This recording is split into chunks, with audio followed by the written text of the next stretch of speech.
Listen to Kovai Vani. Enjoy the podcast by our enthusiastic young residents. Kovai Care is the best place to retire. Hello, everybody. This episode is about determination in the face of challenges. Siddharth succeeded in identifying, nurturing, and using his talent to move forward with his life in a manner which should be an example to all of us. We are happy to present father and son in this touching podcast. They live in Kovai Chinmayam communities in Coimbatore. Hi, I am Hariharan, Siddharth's father. We live at Chinmayam Kovai Care Retirement Community in Annur. Siddharth was born with cerebral palsy of both lower limbs, hence needs support for ambulation.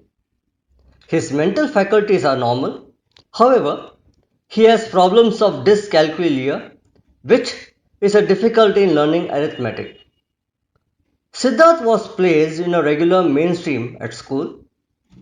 After coping for some years comfortably, he found the going pretty tough, mainly in science and mathematics. He shifted to the National Institute of Open Schooling, where he found the subjects of his potential and fared pretty well at the 10th and 12th standard exams. He was further enrolled in the art stream and graduated with flying colors. Siddharth has taken to writing in a modest way and is being encouraged to explore his potential to the extent possible. We are proud of what our son has achieved in spite of the challenges he has had to face. Now over to you, Siddharth. Hi, today I shall speak on growing through adversity. Lord, grant me the serenity to accept the things I cannot change, courage to change the things I can, and the wisdom to know the difference. Over the years, the serenity prayer has become a part and parcel of me. Reminiscences galore come to my mind as I look back to my infantile stage. I still remember the varied stares from folks around us as I went about my activities in gay abandon. I find my earliest memories covering the weekly visits to PD Hinduja Hospital, Mumbai for my physiotherapy sessions. My mother, a school teacher then, used to hurry back from school on these days, lap up a quick lunch, dash with me to the hospital. My academic journey started at the Spastic Society of India, SSI, now known as ADAPT, Able Disabled All People Together. Differently able children, physical or mental, are given a platform for overall development to the extent possible. It was here that the foundation of my English language was laid. I was made to realize that I am not a child of a lesser God. No more awkward stares at me. I found myself as one among my own fraternity at SSI. My academic journey at SSI spanned just 3 years. Reason being, SSI felt my IQ was good enough for me to join the mainstream.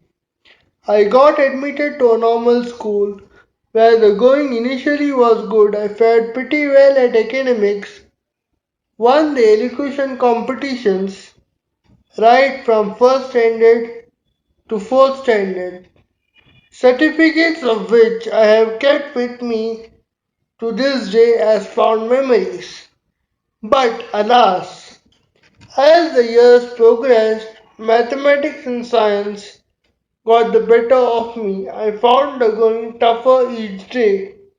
Formulas and equations turned into nightmares.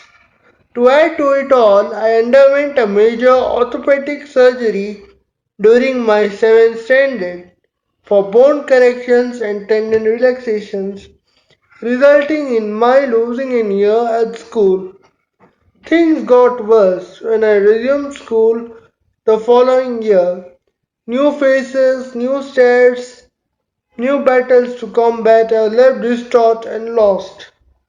Lack of awareness about the differently abled among the teachers, and most importantly, my young friends at school, took me through many unpleasant experiences where I was frequently made the butt of many a joke. Physically, mentally, emotionally drained, I have gradually started realizing that one needs to not just go through life but grow through life.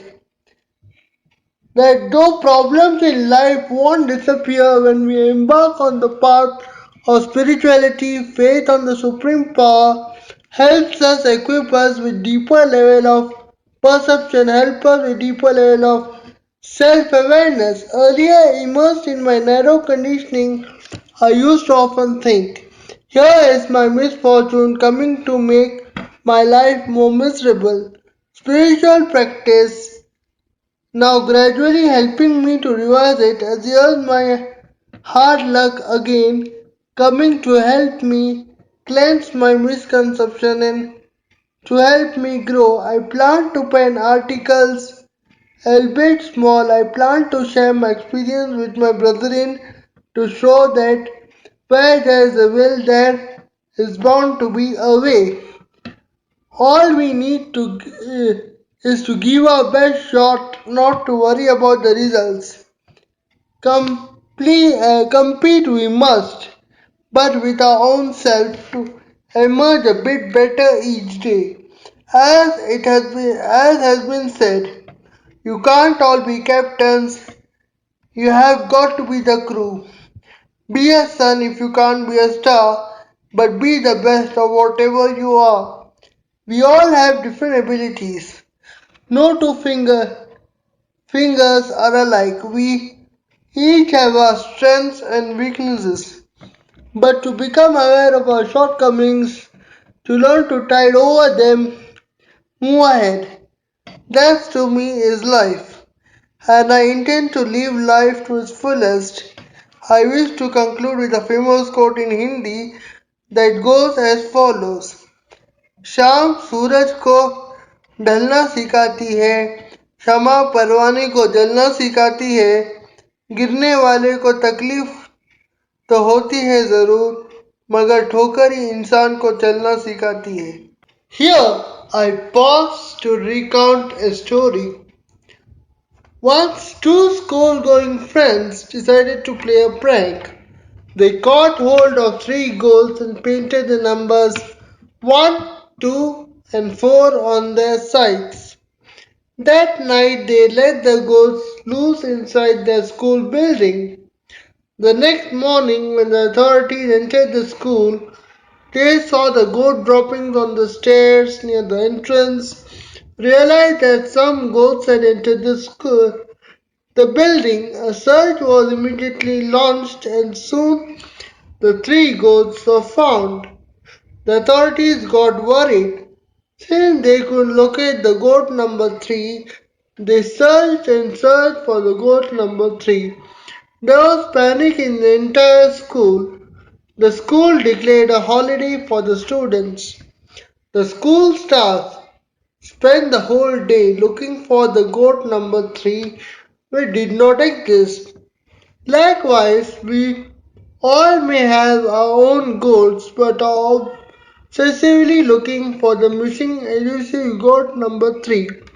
Instead of making the most of what we have, focusing on our strengths, we worry about the missing piece, our shortcomings. My parents decided to focus on my strength and make the most of what they felt I had.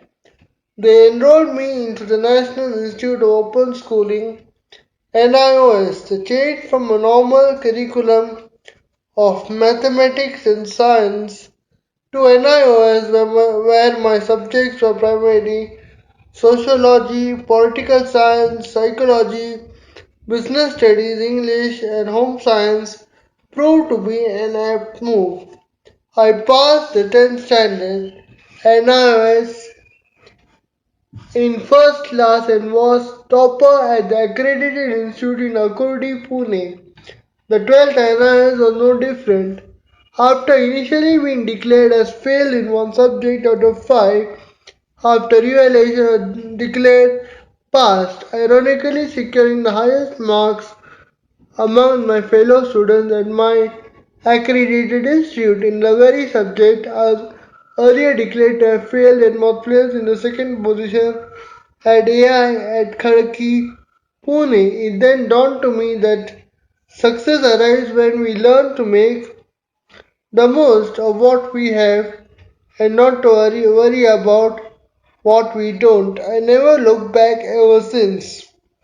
I enrolled for arts with English literature as my principal subject at nearby college. I was given a waiver from college attendance and was permitted to be coached at home. Pumped with newfound vigor, I topped the college in all 3 years in a row. I obtained a bachelor's degree in arts with literature as the main subject, passing in first class. With distinction, after graduation, a defined regime was charted for me, which included specified hours of physical training, prayers, communication, development, reading, writing. My parents endeavored to keep me meaningfully occupied and stay positive. Still, as much as I tried, my mind was often plagued by anxieties, worries.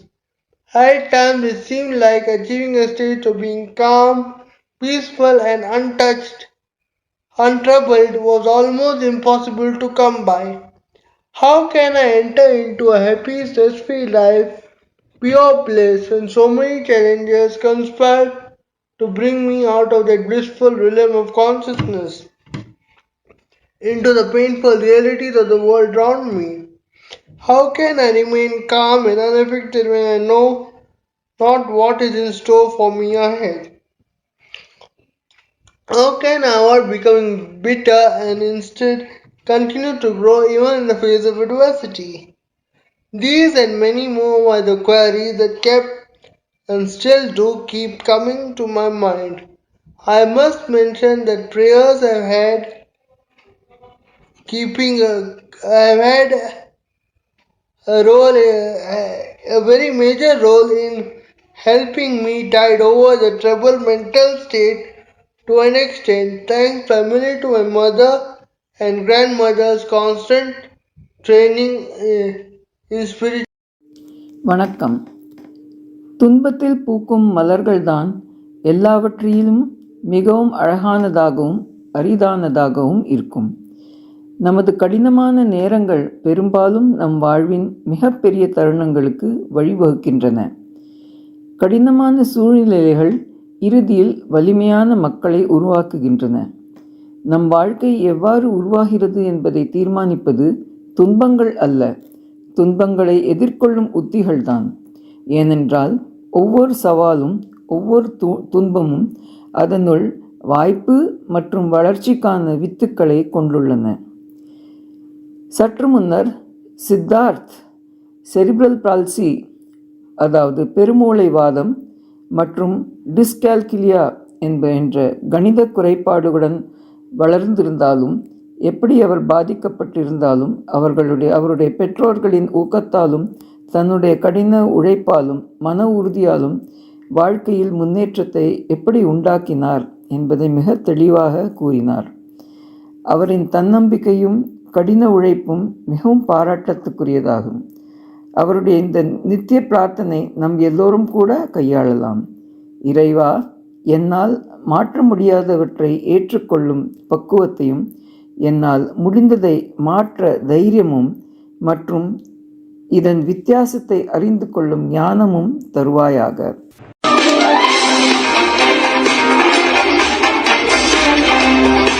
Thank you and stay tuned.